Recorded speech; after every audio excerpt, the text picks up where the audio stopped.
یہ امتحانات کڑے کون کون سے امتحان ہیں جن سے انسان گزرتا ہے، جس کا میں نے کہا ہے کامل مرقع ہے حضرت ابراہیم علیہ السلام کی شخصیت کی زندگی۔ سب سے پہلا انسان کا امتحان جو ہے اس کی عقل کا، شعور کا، اس کے فہم کا، اس کی فطرت کا، اس کی جبلت کا، وہ کیا ہے؟ اس دنیا میں آنکھیں کھولنے کے بعد اللہ تعالیٰ پر ایمان لاتا ہے یا نہیں؟ اللہ کو پہچانتا ہے کہ نہیں؟ میرا خالق کون؟ میرا مالک کون؟ میرا پیدا کرنے والا کون؟ کون میرا محبوب ہے؟ کون میرا مقصود ہے؟ کون میرا مطلوب ہے؟ کون میرا حاکم ہے؟ کون میرا آقا ہے؟ کون ہے قانون دینے والا؟ کون ہے ہدایت دینے والا؟ یہ پہچان لینا عقل و فطرت کا پہلا امتحان ہے جس سے انسان گزرتا ہے۔ اور ظاہر بات یہ امتحان جتنا کسی ماحول میں گمراہی، شرک، کفر کے تہ برتہ اندھیرے ہوں گے اتنا ہی امتحان سخت ہوگا۔ آپ مسلمانوں کے ماحول میں رہ رہے ہیں تو ٹھیک ہے، مسلمان بھی اب دنیا پرست بن گئے ہیں یا جو بھی آپ کہیں، حقیقی مسلمان تو دیکھنے کو نہیں ملتا، پھر بھی بہرحال اسلام تو ہے نا یہاں۔ کسی نہ کسی دیکھ کو تو چیز کو تو اللہ یاد آ جاتا ہے، کبھی نہ کبھی تو کسی کی بات ہی دل میں اتر جاتی ہے، وہ اللہ کا بندہ جو ہے خلوص و اخلاص سے کہتا ہے بات اور وہ آپ کے دل میں اتر گئی۔ آپ ایسے معاشرے کا تصور کیجیے جہاں سرے سے ہدایت ہے ہی نہیں، کفر ہی کفر ہے، شرک ہی شرک ہے، باطل ہی باطل ہے، اس میں ایک شخص آنکھ کھولے اور پھر وہاں وہ خالق حقیقی کو پہچان لے، یہ ہے سب سے بڑی کامیابی۔ آپ کو معلوم ہے قرآن مجید میں سورہ انعام میں پورا قصہ بیان ہوا ہے، جس ماحول میں کہ حضرت ابراہیم نے آنکھ کھولی ہے وہ ماحول کون سا ہے؟ ہر طرح کا شرک وہاں پر انتہائی درجے میں موجود تھا۔ سورج اور چاند اور ستاروں کی پرستش، بتوں کی پرستش، اور سیاسی شرک۔ بادشاہ کہتا تھا میں خدا ہوں، نمرود جو دعویٰ تھا فرعون کا وہی اس کا تھا۔ کہیں سے کوئی توحید، کوئی اللہ کی بات، کوئی نیکی کی بات، کہیں کوئی روشنی، کوئی کرن اس معاشرے میں تھی؟ اس معاشرے میں خالص اللہ نے جو فطرت سلیمہ عطا کی تھی اور جو عقل سلیم عطا کیا تھا، اس کی روشنی میں سفر کرتے ہوئے ان تمام معبودوں کا انکار کر کے انی وجہت وجہی للذی فطر السماوات والارض حنیفا وانا من المشرکین،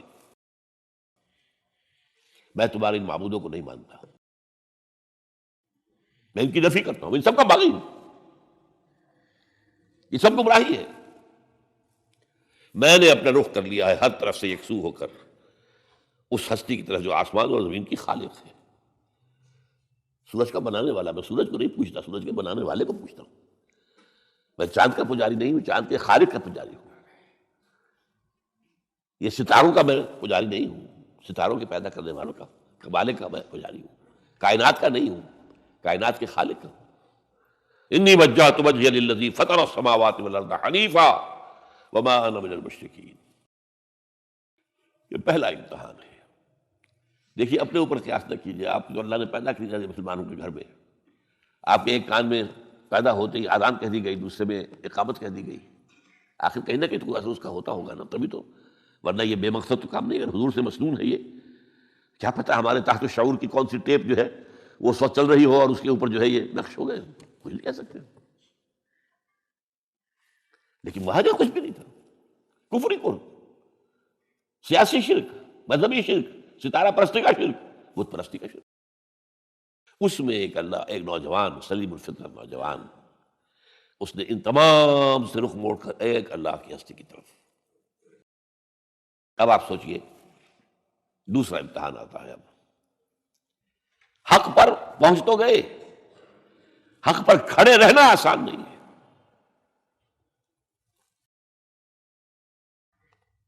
اس کے لیے امتحانات آئیں گے، آزمایا جائے گا۔ الف لام میم احسب الناس ان یترکوا ان یقولوا آمنا وهم لا یفتنون ولقد فتنا الذین من قبلهم فلیعلمن اللہ الذین صدقوا ولیعلمن الکاذبین۔ ہم تو آزماتے ہیں، پھر تم نے کہہ تو دیا ربی اللہ، اچھا آپ دیکھتے ہیں، تمہیں جانچیں گے، پرکھیں گے، امتحان لیں گے تمہارا۔ وہ امتحان کیا تھا؟ اسی کو کہا رسول حامیم سجدم ان الذین قالوا ربنا اللہ ثم استقاموا، بے شک وہ لوگ جنہوں نے کہا ہمارا رب اللہ ہے اور پھر جم گئے. یہ جم جانا جو ہے اس استقامت میں قیامت مضمر ہے. سب سے پہلے گھر میں جنگ ہوئی. باپ کہتا ہے ابراہیم کیا اراغب انت عن آلہتی یا ابراہیم، اے ابراہیم یہ کیا تم میرے آلہہ میرے جو معبود ہیں ان سے تم نے روگردانی کر دی ہے. اور ابراہیم سمجھا رہے ہیں یا ابت ابا جان انی قد جانی من العلم ما لم یاتک فاتبعنی اہدک صراطا سویا. ابا جان میرے پاس وہ علم آیا ہے جو آپ کے پاس نہیں آیا، مجھے اللہ نے وحی کے ذریعے سے ہدایت کاملہ عطا کر دی ہے، تو آپ کو میری پیروی کرنی پڑے گی. دیکھیے بات الٹی ہو رہی ہے. وہ باپ ہے تم بیٹے ہو، وہ کہہ سکتا ہے میں نے اپنے یہ بال دھوپ میں سفید کیے، تم کل کے بچے آج تم مجھ سے مانگ رہے ہو، مطالبہ کر رہے ہو. دلیل پہلے دے دی ہے یا ابت انی قد جانی من العلم ما لم یاتک. وہ علم کا وہ شعبہ آپ کے پاس ہے ہی نہیں جو اللہ نے مجھے وحی کے ذریعے سے دے دیا ہے، لہٰذا آپ کو میری پیروی کرنی ہوگی. یا ابت لا تعبد الشیطان، ابا جان دیکھیں شیطان کی پیروی نہ کیجیے. انہ کان للرحمن عصیا، وہ تو رحمان کا بڑا گنہگار تھا، سرکش تھا، باغی تھا. یا ابت انی اخاف ان یمسک عذاب من الرحمن فتکون للشیطان ولیا. ابا جان مجھے بڑا اندیشہ ہے کہ آپ کہیں اللہ کی نگاہ میں شیطان کے ساتھیوں میں شمار نہ ہو جائیں اور پھر آپ پر اللہ کا عذاب نہ آ جائے. لیکن جواب کیا دیا باپ نے؟ اراغب انت عن آلہتی یا ابراہیم لئن لم تنتہ لارجمنک واہجرنی ملیا. اے ابراہیم میرے آلہہ میرے معبودوں سے روگردانی کر رہا ہے، بعد نہیں آؤ گے سنسار کر دوں گا، پتھر مار مار کے ہلاک کر دوں گا، اور نکل جاؤ، دفع ہو جاؤ میری نگاہوں کے سامنے سے. وہ فطرت سلیمہ کا حامل نوجوان کیا کہتا ہے؟ قال سلام علیک. اچھا ابا جان آپ پر سلامتی ہو. میں قال سلام علیک، میں جاتا ہوں، گھر چھوڑ کے جا رہا ہوں، لیکن میں اپنے رب سے آپ کے لیے دعا کروں گا کہ وہ آپ کو ہدایت دے. وہ مجھ پر بڑا مہربان ہے، مجھے امید ہے کہ وہ میری اس دعا کو رد نہیں کرے. اب اس سے ذرا آگے بات بڑھی. ابراہیم سوچتے ہیں کہ ان لوگوں کے اوپر کوئی تیشہ زوردار مارنا ہوگا، یہ جاگنے کو تیار نہیں ہے. میں ان سے کہتا ہوں تو ہاں کہتے ہیں ہاں ٹھیک تو کہہ رہے ہو تم، لیکن نہیں بھائی ہمارے آبا و اجداد کا دین ہے، اس پہ چلے آ رہے ہیں، کیسے چھوڑ دیں ہم؟ بات تو تمہاری ٹھیک لگتی ہے ابراہیم، تم بات تو صحیح کر رہے ہو، لیکن سورہ عنکبوت میں فرمایا مودۃ بینکم فی الحیات الدنیا. حضرت ابراہیم نے کہا تم اپنے دنیا کی زندگی کی محبتوں کی وجہ سے جھگڑے ہوئے ہو، ورنہ تمہیں معلوم ہے میں نے کھول دیا تو اوپر کہ یہ سب بکواس ہے، یہ تمہارے عقائد جو ہیں بے بنیاد ہے، لیکن دنیاوی محبتیں یہ تعلق جو ہے تمہیں کھڑا کیے ہوئے ہے. جب انہوں نے دیکھا کہ ان پر اسی اقبال کا شعر ہے کہ پھول کی پتی سے کٹ سکتا ہے ہیرے کا جگر، مرد ناداں پر کلام نرم و نازک بے اثر. مرد ناداں پر کلام نرم و نازک، اس کے اوپر تو وہ ہتھوڑا چلانا پڑتا ہے. وہ ہتھوڑا چلانے کی سوچی. ان کا کوئی تہوار آ رہا تھا جس میں جا کے باہر میدان میں جا کے کوئی پوجا کرنی تھی کسی خاص ستارے کی، اور پورا شہر خالی ہو جانا تھا. حضرت ابراہیم نے کہا میری طبیعت تو ٹھیک نہیں، میں تو آپ لوگوں کے ساتھ نہیں جاؤں گا، آپ جائیے. سب چلے گئے، پورا شہر خالی ہو گیا. اب انہوں نے ہاتھ میں ہتھوڑا لیا، وہ بت خانے میں گھس گئے اور سب بتوں کو توڑ کے چورا چورا کر دیا. لیکن طبیعت میں ایک عجیب قسم کا ایک مٹھاس والا مزاح تھا، تو اس ایک سب سے بڑے بت کو چھوڑ دیا اور اس کے کندھے پر وہ تیشہ رکھ دیا. اب جب وہ رات کو واپس آئے ہوں گے، آپ سوچئے ذرا، آج بھی ہندوستان کے شہر متھرا میں یا بنارس میں کہیں بتوں کے ساتھ یہ کوئی حشر کر دے تو کیا قیامت آئے گی. کیا کیا؟ من فعل ھذا بآلہتنا، کون ہے وہ جس نے ہمارے معبودوں کا یہ حشر کیا؟ بہت کچھ کرتے ہیں کچھ لوگ. ہاں ہم سنتے تھے ایک نوجوان جو ہے وہ کچھ ان کا ذکر کیا کرتا تھا ان بتوں کا کہ ان میں کچھ نہیں ہے، کچھ نہیں ہے، کچھ باغیانہ خیالات کا اظہار کیا کرتا تھا. وہ ابراہیم بلاؤ، حاضر کیا گیا. یا ابراہیم آنتا فعلتا ہے، کیا آپ تم نے کیا؟ مجھ سے کیا پوچھتے، اس بڑے بت سے پوچھو، اس سے پوچھو. بھائی سارے ٹوٹے ہوئے یہ سالم کھڑا ہے. اور نمبر 2 جسے کہتے ہیں پولیس کی اصطلاح میں آلہ واردات، قتل کیا تھا تو کس چیز سے کیا تھا وہ بھی برآمد ہو گیا، وہ چھری بھی مل گئی ہے، اس پر خون کے دھبے بھی ہیں. اور آج تو آپ کو معلوم ہے کہ خون کے قطرے سے بھی پتہ چل جاتا ہے کہ کس کا خون تھا، جینیٹکس کے ذریعے سے. تو اس نے کیا ہوگا. تو کہ ابراہیم عقل کے ناخن لو، ان سے پوچھیں یہ بات کرتے کوئی اف لکم، تو ہے تم پر، تم پوچھتے ہو ان کو جو بات تک نہیں کر سکتے، جو اپنا دفاع نہیں کر سکتے، جو اپنے آپ کو بچا نہیں سکتے. ایک عام انسان بھی دفاع کرتا ہے اپنا. فرجعوا الی انفسہم، اب انہوں نے اپنے اندر دلوں کی طرف دھیان کر کے سوچا کہ واقعی ابراہیم صحیح کہتا ہے. لیکن پھر لوٹے، پھر وہ عصبیت، پھر وہ آباء و اجداد کے ساتھ تعلق، پھر وہ معاشرتی نظام. انہوں نے کہا بس اس کو قتل کرو، اب اس کو ختم کرو. یہ اس کو فیس کرنا، آپ سوچ لیجیے یہ کتنے بڑے امتحان کی بات تھی، کتنے بڑے جگر کی بات تھی.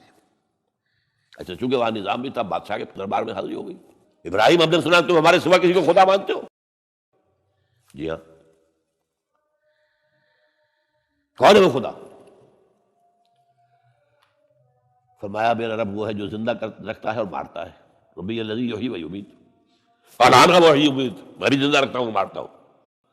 فوراً جو ہے حکم دیا، جیل خانے سے 2 قیدیوں کو بلایا، ایک کی گردن اسی وقت مار دی، دیکھو میں نے مروا دیا کہ نہیں، ہے نہیں میرے پاس اختیار، اور ایک کو جاؤ اسے چھوڑ دی. تو میں خدا ہوا کہ نہیں؟ حضرت ابراہیم نے سمجھ لیا کہ اب یہ جس قسم کی کچھ بحثی میں آ گیا ہے، یہاں بھی کوئی ہتھوڑا چلانا پڑے گا. فرمایا فإن اللہ یاتی بالشمس من المشرق فأت بہا من المغرب، میرا رب وہ ہے جو مشرق سے نکالتا ہے سورج کو، تم خدا ہو تو ذرا مغرب سے نکال کے دکھاؤ. فبہت الذی کفر،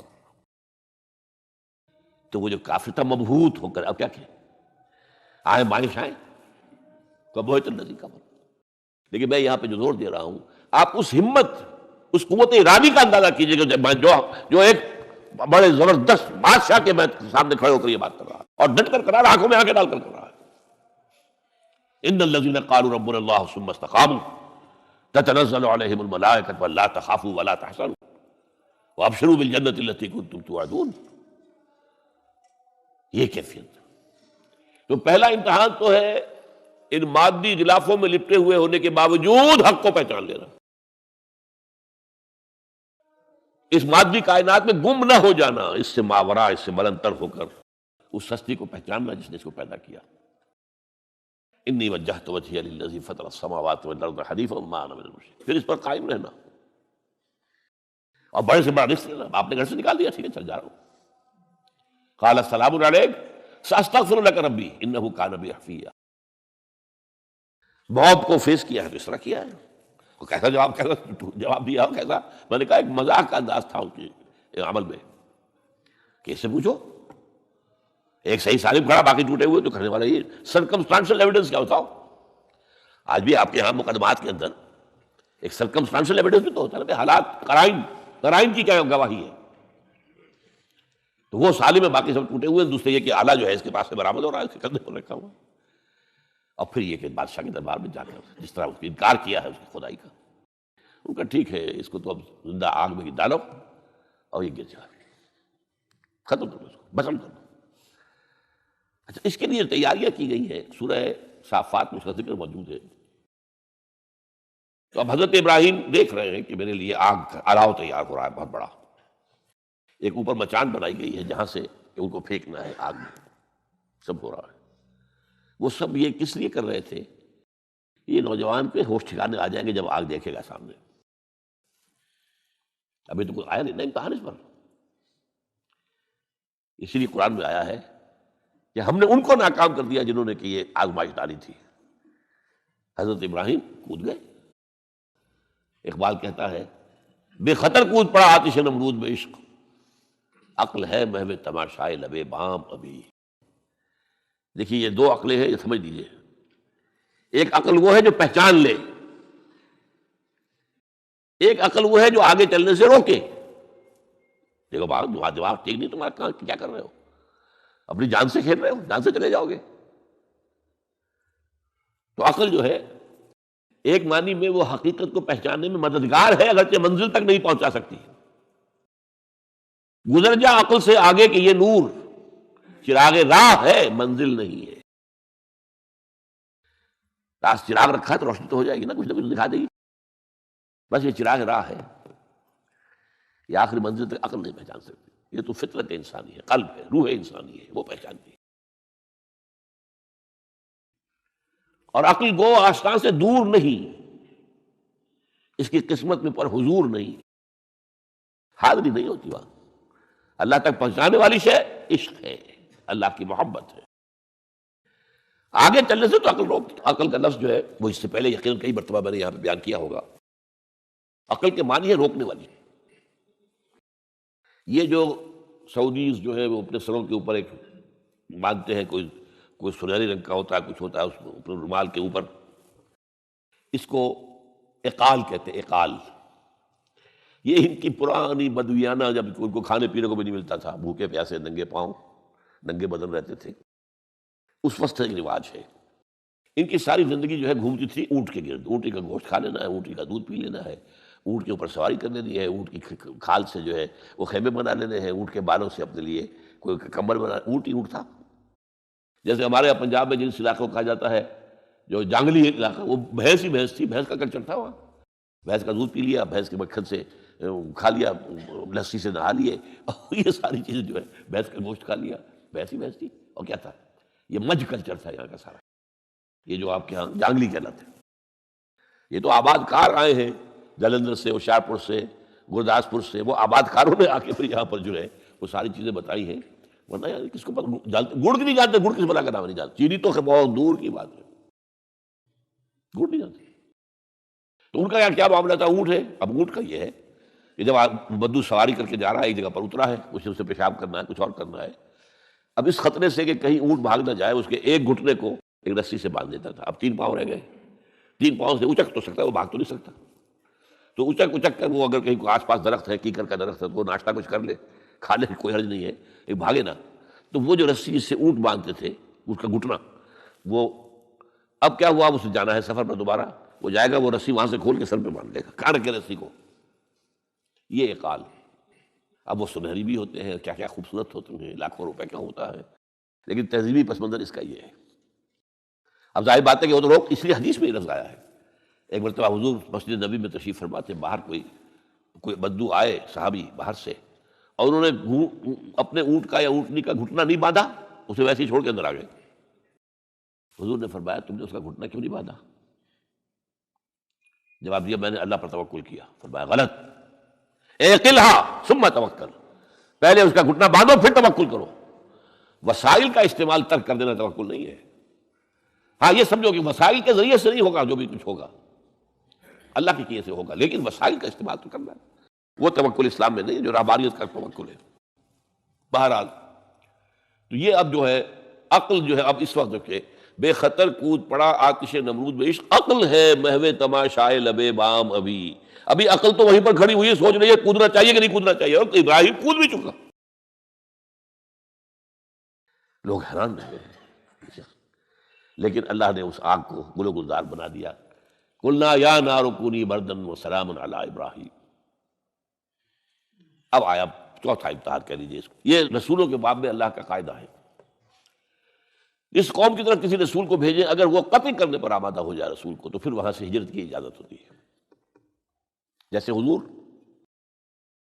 جب دارالندوہ میں فیصلہ ہو گیا کہ اب قتل کر دو محمد کو صلی اللہ علیہ وسلم، اس سے پہلے یہ اندیشہ تھا جب تک کہ ابو طالب زندہ تھے کہ چچا سپورٹ پر ہے ابو طالب، اور بنو ہاشم کا وہ سردار ہے، تو یہ ہماری جو ہے ان فائٹنگ ہو جائے گی، ٹرائبل، انٹر ٹرائبل یا انٹرا ٹرائبل کہنا چاہیے، کہ قریش کے اندر ہی آپس میں جب ہم لڑ پڑیں گے تو ہماری جو دھاک بیٹھی ہوئی ہے پورے عرب میں وہ تو ختم ہو جائے گی۔ A house divided amongst itself can understand, یہ وہ چیز تھی جو ابھی تک ان کے ہاتھ روکے ہوئے تھی۔ اب ابو طالب مر گئے، اب جو سردار ہے بنو ہاشم کا وہ ابو لہب ہے، وہ حضور کا وزیر سب سے بڑا دشمن ہے، لہذا فیصلہ ہو گیا۔ تب آپ گئے ہیں طائف، اور وہاں سے بھی ناکام آئے ہیں۔ اس کے بعد یہ ہے کہ باقی سب صحابہ کو آپ نے اجازت دے دی تھی چلے جاؤ مدینے، لیکن ابھی آپ منتظر رہے جب تک کہ ایکسپریس پرمیشن نہ آئے، رسول اپنی جگہ چھوڑ نہیں سکتا۔ بہرحال یہ ایک علیحدہ معاملہ ہے، اس میں تھوڑی سی خطا ہو گئی اس کی حضرت یونس علیہ السلام کے ساتھ کہ وہ اپنی قوم کے اس رویے سے دل برداشتہ ہو کر غصے کے اندر بھرے ہوئے، یہ ماننے والے نہیں، ناہنجار لوگ چھوڑ کر چلے گئے، اگرچہ اللہ کی اجازت ابھی نہیں آئی تھی۔ یہی وجہ ہے اللہ نے انہیں سزا دی، مچھلی کے پیٹ میں رہے، وہاں وہ استغفار کرتے رہے، لا الہ الا انت سبحانک انی کنت من الظالمین۔ پھر اس ویل مچھلی نے اگل دیا ان کو اور ساحل کے اوپر رہے، اس کا پورا ذکر ہے قرآن مجید میں۔ بہرحال تو یہ اب معاملہ آ گیا وطن کو چھوڑنے کا، لہذا ہجرت کی۔ اب ان قال انی ذاہب الی ربی سیہدین، ٹھیک ہے تم لوگوں کا حال یہ ہے، میں نے تمہیں ہر طرح سمجھایا، نرم بھی سمجھایا، گرم بھی سمجھایا، تمہارے اوپر ہتھوڑے بھی برسائے اور پھول بھی برسائے، تم کسی طرح ماننے والے نہیں ہو، اب تم میری جان کے دشمن بن گئے ہو، تو ٹھیک ہے پھر میں جاتا ہوں۔ انی ذاہب الی ربی سیہدین رب ہب لی من الصالحین۔ ایک دعا اور نکل آئی اس وقت سے، اے اللہ مجھے صالح اولاد عطا فرما۔ 80 برس سے تجاوز ہو چکی تھی عمر، اولاد نہیں تھی۔ آپ کے اپنے خاندان سے تھی جو اہلیہ تھی سارہ رضی اللہ تعالیٰ عنہ، بانجھ نہیں ہے، اولاد نہیں ہوئی، اللہ کی مرضی۔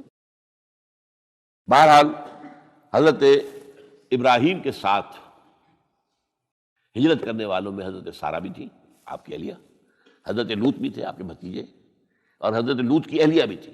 یہ اہلیہ جو ہے لوط کی، یہ مومنہ تھی، یہ ساتھ انہوں نے ہجرت کی ہے۔ بعد میں جب انہیں اللہ تعالیٰ کے حکم سے حضرت ابراہیم نے بھیج دیا سدوم اور عمورہ کی بستیوں کی طرف، تو وہاں شاید معلوم ہوتا ہے کوئی اور شادی کی ہے، وہ کافرہ رہی، اور اس نے جو ہے حضرت لوط کے ساتھ جو ہے خیانت کا معاملہ کیا، وہ ایک علیحدہ معاملہ ہے۔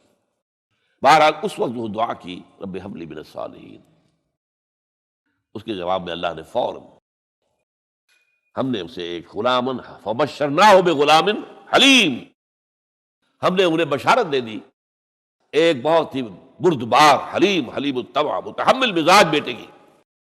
یہ اسماعیل کی تعریف ہے، نوٹ کر لیجیے گا۔ دوسرے بیٹے ہوئے حضرت سارہ کے بعد میں، ان کو کہا گیا ہے غلام علیم عالم۔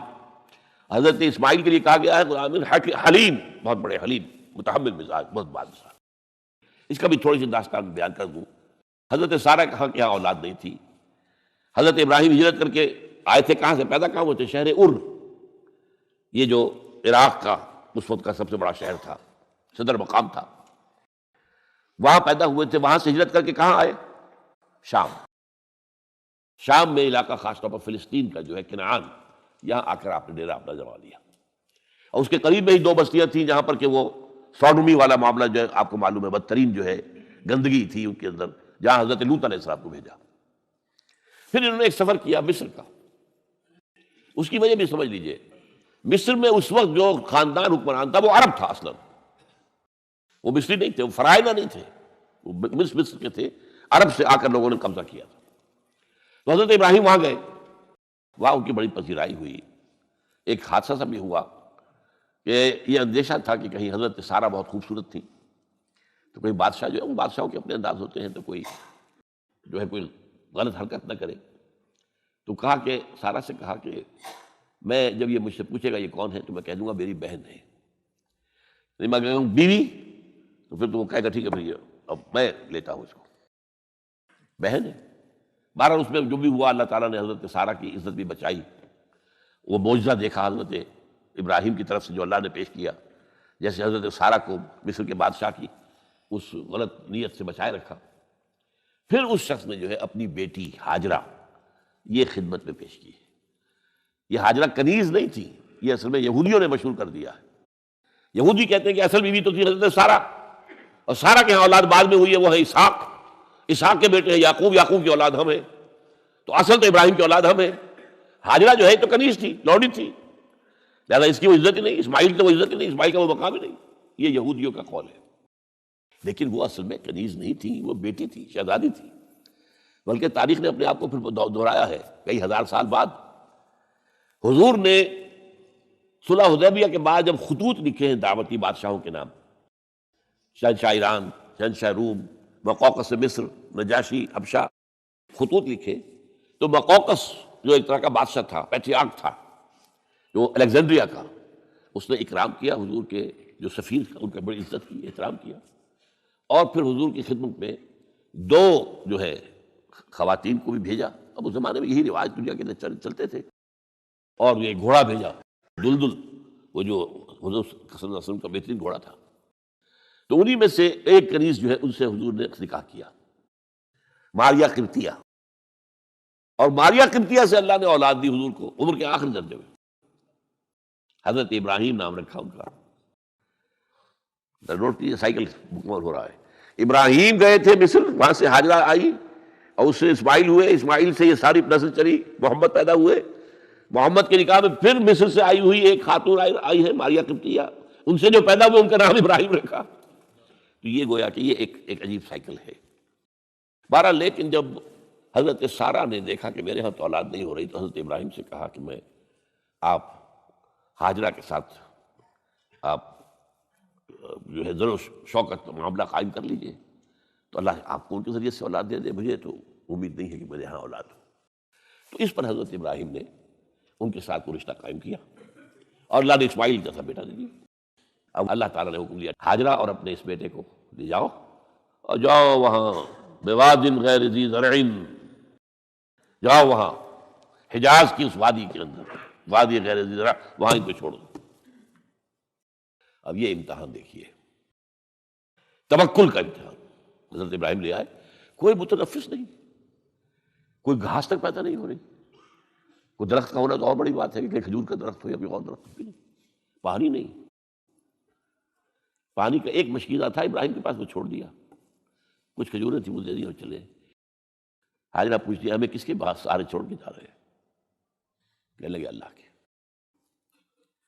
یہ ہے توکل، اللہ کا حکم ہے، دعائیں مانگ مانگ کر، رب ہب لی من الصالحین فبشرناہ بغلام حلیم۔ اب وہ بچہ آتے رہتے تھے، چکر لگاتے تھے، فلما بلغ معہ السعی، جب وہ بچہ اسماعیل ان کے ساتھ بھاگنے دوڑنے کے قابل ہو گیا، کاموں میں ہاتھ بٹا رہا ہے، 13 برس کی عمر ہو گئی ہے، نوجوان، اب اندازہ کیجئے 100 برس کی عمر، بوڑھا آدمی، اولاد اب تک ہوئی نہیں تھی، ایک اولاد مانگ مانگ کر دعا سے اللہ سے لی ہے، اب آخری امتحان آتا ہے، اس سے آگے کوئی امتحان نہیں ہے۔ اس بوڑھے شخص کی نخل تمنا ہری ہو رہی تھی اپنے بیٹے کو دیکھ کر۔ فلما بلغ معه السعي قال يا بني اني ارى في المنام اني اذبحك فانظر ماذا ترى۔ کہتے ہیں حضرت ابراہیم بیٹے میں مسلسل دیکھ رہا ہوں خواب میں کہ میں تمہیں ذبح کر رہا ہوں، تو دیکھو غور کرو تمہاری رائے کیا ہے۔ نبی کا خواب بھی وہی ہوتا ہے، اس میں کوئی شیطنت جو ہے، کوئی شیاطین جن و انس کی کوئی مداخلت نہیں ہو سکتی۔ پھر یہ کہ پے بپے 3 دن، یا بنی انی اری فی المنام انی اذبحک فانظر ماذا تری۔ اب جواب سنیے، وہ حلیم، یا ابت افعل ما تؤمر ستجدنی ان شاء اللہ من الصابرین۔ ابا جان کر گزریے جو آپ کو حکم ہو رہا ہے، تومر ابرتا نہیں، تومر حکم ہو رہا ہے۔ جب 3 دفعہ آپ کو یہ حکم ہو گیا اللہ کی طرف سے تو پھر دیر کائے پہ؟ یا ابت افعل ما تؤمر ستجدنی ان شاء اللہ من الصابرین، آپ مجھے انشاءاللہ صابر پائیں گے۔ یہ وہ صابر اور حلیم ہونے کی شان ہے، جان دینے کے لیے تیار۔ اب یہاں بھی دیکھیے کہ یہودیوں نے اتنی تحریفیں کی ہیں، وہ ذبیح اللہ حضرت اسحاق کو کہتے ہیں، یہ بعد میں حضرت اسحاق پیدا ہوئے ہیں، 13 سال بعد، 100 برس کی جب عمر تھی حضرت ابراہیم کی تب ہوئے۔ اب وہ کہتے ہیں کہ ذبیح اللہ جو ہے وہ اسحاق ہے، یہ اسماعیل تھے۔ مروا پہاڑی، جو مروا اور یہ موریا، وہاں پر بھی انہوں نے ایک پہاڑی کا نام رکھ دیا مروا، وہ کہتے ہیں یہاں پر اسحاق کو ابراہیم نے ذبح کرنے کی کوشش کی، سب بکواس۔ ایک بڑی عمدہ کتاب مولانا فراہی رحمۃ اللہ علیہ کی تھی، عربی، پھر اس کا ترجمہ ہوا، الرأی الصحیح فی من هو الذبیح، عربی میں کتاب تھی کہ ذبیح کون تھا، اسماعیل یا اسحاق، اس کے بارے میں صحیح رائے کیا ہے، یہ اس کتاب کا موضوع ہے۔ تو انہوں نے تورات کے حوالے سے ثابت کیا ہے۔ اصل میں ہوتا کیا ہے، چور لاکھ چیزیں چھپا بھی جائے اپنی تو کہیں نہ کہیں کلو چھوڑ جاتا ہے، آخر تفتیش ہوتی ہے، پولیس والے بھی جانتے ہیں کہیں نہ کہیں سے کوئی نہ کوئی کلو جو ہے، اب ساری چیزوں کو سمیٹنا مشکل ہوتا ہے اس کے لیے، تو اس کے اندر وہاں کلو موجود ہے، اسحاق اس کے اندر تورات کے اندر جس سے ثابت ہوتا ہے، انہوں نے ثابت کیا۔ الرأی الصحیح فی من هو الذبیح، اس کا میں نے ترجمہ شائع کیا تھا، جب میں نے ابتدا کی ہے لاہور میں آ کر اپنے کام کی 1965 میں، تو دارالاشاعت اسلامیہ میں نے قائم کیا تھا اپنا ایک دارالاشاعت پبلشنگ ہاؤس، اس سے وہ کتاب شائع کی تھی میں نے، اب بھی وہ چھپتی ہے، اب وہ اور پبلشر ہیں ان کے، وہ چھاپ رہے ہیں بہرحال۔ تو حضرت اسماعیل جو ہے وہ ذبیح اللہ ہے، اللہ نے جب لٹا دیا، فلما اسلما وتلہ للجبین۔ اب یہاں پر ذرا نوٹ کیجئے، اسلما، جب دونوں نے اسلام کا مظاہرہ کیا، وہ جو میں نے کہا تسلیم، سر تسلیم خم ہے جو مزاج یار میں آئے۔ بوڑھا باپ چھری لے کر تیار ہو گیا ہے اور جوان بیٹا گردن ڈال کر بس صرف ایک احتیاط کی ہے کہ پیشانی کے بل لٹایا ہے تاکہ چہرہ سامنے نہ رہے، بس اتنی بات۔ چھری چلاتے ہوئے چہرہ اوندا بولتا اللہ للجبین، پیشانی کے بل انہوں نے لٹا دیا اور پھر چھری چلائی۔ لیکن اللہ نے پکار کر کہا، یا ابراہیم قد صدقت الرؤیا انا کذلک نجزی المحسنین، اے ابراہیم بس تم نے اپنا خواب پورا کر دیا۔ میں نے آج سے بہت پہلے مضمون لکھا تھا اس پر، تو میں نے کہا تھا جس کا امتحان لیا جا رہا تھا وہ فیل نہیں ہوا، ممتحن کو بس کرنی پڑی ہے، اللہ کو بس بس بس۔ ان ھذا لھو البلاء المبین، اے ابراہیم واقعی یہ بہت بڑی آزمائش تھی، اس میں تم پورے اتر جائے ہو۔ یہ میں نے آپ کے سامنے زندگی کا جو پورا ایک نقشہ ہے ابراہیم کا، ہر قدم پر امتحان، ہر قدم پر امتحان، ایک سے ایک کڑا امتحان، ایک سے ایک بڑا امتحان، اور آخری امتحان یہ تھا ان ھذا لھو البلاء المبین۔ جب ممتحن یہ کہتے ہیں بھائی بات تم بہت مشکل، پرچہ واقعی میں نے بہت مشکل سیٹ کیا تھا، کمال ہے تم نے بہت عمدہ حل کیا، تو اس سے بڑی شاباش کیا ہوگی؟ لیکن اس کے ساتھ یہ ہے کہ اب اگلا موضوع آ رہا ہے میرا، جہاں تک تو معاملہ آ گیا، یہ قربانی جو ہے اس کو پھر ہمیشہ کے لیے اب سنت ابراہیم کے طور پر جا باقی رکھا گیا۔ عین اس وقت جنت سے ایک میڈا ان کی جگہ آ گیا، حضرت اسماعیل کو کوئی قدم نہیں پہنچی، کچھ بھی نہیں، میڈا ذبح ہو گیا، اور وہ قربانی ہے جو آج پوری دنیا میں اس وقت سے لے کر ترکنا علیہ فی الآخرین، ہم نے اس کی یہ یاد ہے، یہ قربانیاں جو آپ دیں گے یہ کیا ہے؟ حضور سے پوچھا گیا ما ھذی الاضاحی یا رسول اللہ، اے اللہ کے رسول یہ اضاحی کیا ہے، یہ کیا ہے، یہ جو ہم قربانیاں دیتے ہیں کیا ہے؟ قال سنت ابیکم ابراہیم، یہ تمہارے باپ ابراہیم کی سنت ہے، اس کو زندہ رکھا ہے اللہ نے، ان کی اس امتحان کی کامیابی کو، اس کا جشن منایا جا رہا ہے، ہر سال لاکھوں کا کروڑوں جانور جو ہے اللہ کے نام پر ذبح ہو رہے ہیں۔ یہ وہ اسماعیل کی قربانی کا جو ہے یہ جشن ہے جو منایا جا رہا ہے۔ البتہ یہاں میں ایک بات کہہ دوں، علامہ اقبال نے ایک شعر میں شاعرانہ ہوتا نا تصور، ایک اس میں ایک بات کہی ہے جو میرے خیال میں مناسب نہیں ہے۔ شعر تو بہت اچھا ہے، غریب و سادہ و عجیب، غریب و سادہ و رنگی ہے داستان حرم، نہایت اس کی حسین ابتدا ہے اسماعیل۔ یہ بہت سے لوگوں کو بہت شعر پسند آتا ہے، خصوصاً شیعہ بھائیوں کو تو بہت ہی پسند آئے گا کہ وہ جو قربانی اسماعیل کی ہو رہی تھی اور نہیں ہوئی تھی، وہ قربانی ہے جو حسین کی ہوئی ہے کربلا کے اندر۔ تو غریب و سادہ و رنگی ہے داستان حرم، نہایت اس کی حسین ابتدا ہے اسماعیل۔ میں کہتا ہوں اس میں تو کوئی چیز جوڑ کھانے والی ہے ہی نہیں۔ اسماعیل کو ذبح کرنے والے کون تھے؟ رسول، امام الناس، خلیل اللہ، ابو الانبیاء، اور حسین کو ذبح کرنے والے کوفی، یزیدی، زیادی۔ نمبر 2، اسماعیل تو ذبح نہیں ہوئے، حسین تو ذبح ہو گئے، کیا مناسبت ہے؟ نمبر 3، حضرت اسماعیل نے تو خود ہی گردن ڈال دی تھی، حضرت حسین تو لڑتے ہوئے ماشاءاللہ بہادری کے ساتھ لڑتے ہوئے جان دیے، انہوں نے ایسے تو نہیں گردن ڈال دی تھی، تو کوئی مناسبت نہیں ہے، تو کوئی نہ کوئی تو مناسبت ہونی چاہیے نا۔ تو اس کی میں نے ترمیم کی ہے، اور علامہ اقبال سے جب اگر اللہ نے آخرت میں ملاقات کرائی تو بتاؤں گا، وہ بھی شاید مان لیں گے میری بات کو، کہ غریب و سادہ اور رنگی ہے داستان حرم، نہایت اس کی ہے عثمان ابتدا حابیل۔ یہ حابیل اور قابیل دو بھائیوں کا معاملہ ہوا تھا، دونوں نے قربانی پیش کی، قابیل کی اللہ نے قبول نہیں کی، حابیل کی کر لی۔ اس سے بھرا ہوا قابیل نے کہا میں تمہیں مار دوں گا، ہلاک کر دوں گا۔ انہوں نے کہا بھائی جان اب یہ تو اللہ کا کام ہے، کس کی قربانی اس نے قبول کی، کس کی نہیں کی۔ اللہ تو قبول کرتا ہے متقیوں سے، باقی اگر آپ اپنا ہاتھ اٹھائیں گے مجھے قتل کرنے کے لیے، میں اپنا ہاتھ نہیں اٹھاؤں گا. میں تو یہ چاہوں گا کہ آپ اپنے گناہ کا بوجھ بھی لے جائیں، میرے گناہ کا بوجھ بھی آپ ہی لے جائیں. مجھے قتل کریں گے مظلوم حالت میں تو میرے سارے گناہ بھی آپ کے کھاتے میں پڑ جائیں گے. تو میں تو کامیابی اسی کو سمجھتا ہوں. یہ تو آدم کے 2 بیٹوں کا معاملہ ہو رہا ہے کہ نہیں، یہی تو معاملہ ہوا حضرت عثمان کے ساتھ. لاکھوں مربع میل کی حکومت تھی ان کی، لاکھوں فوجی موجود تھے. یہ جو تھے گنتی کے چند لوگ آ گئے تھے شریر، عبداللہ ابن سبا کے پیروکار، وہ تو اجازت اگر دیتے تھے شام سے مصر سے فوج تیار کھڑی ہے اور اجازت مانگ رہی ہے کہ آپ اجازت دیجیے ہمارے قلعہ کعبہ نہیں، اجازت نہیں. اتنی بڑی بات ہے یہ کہ حضرت عثمان کہتے ہیں کہ میں کسی کلمہ گو کا کے خون سے اپنا ہاتھ رنگنا نہیں چاہتا. یہ کچھ بھی ہے، کلمہ گو تو ہے. اپنی جان بچانے کے لیے کلمہ گو کی جان لے لوں. جب یہ مجھے مار دیں گے پھر تم ان سے قصاص لینا، یہ پھر تمہارا کام ہوگا، میرا مجھ سے کوئی تعلق نہیں.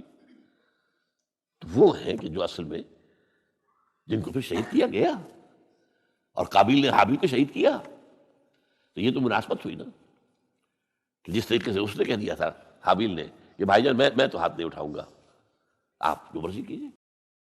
اسی طرح حضرت عثمان نے کہا میں ہاتھ نہیں اٹھاؤں گا، میں کلمہ گو کا کسی کا خون اپنے گردن پر نہیں لینا چاہتا. ہاں یہ جب مجھے قتل کر دیں گے پھر تم کے ساتھ لے لینا، یہ الزام بات ہے. تو میں نے اس شعر کو یوں کیا ہے. اب غریب و سادہ و رنگی ہے داستان حرم، پہلا مصرع یوں کا تو ہے، نہایت اس کی ہے عثمان، ابتدا حابیل. حضرت اسماعیل تو ہوئے نہیں نا، نہ شہید ہوئے نہ ذبح ہوئے، تو ہوئے نہیں، واقع نہیں. وہ تو ایک امتحان تھا جو اللہ نے لیا اور چھری نے کاٹا ہی نہیں.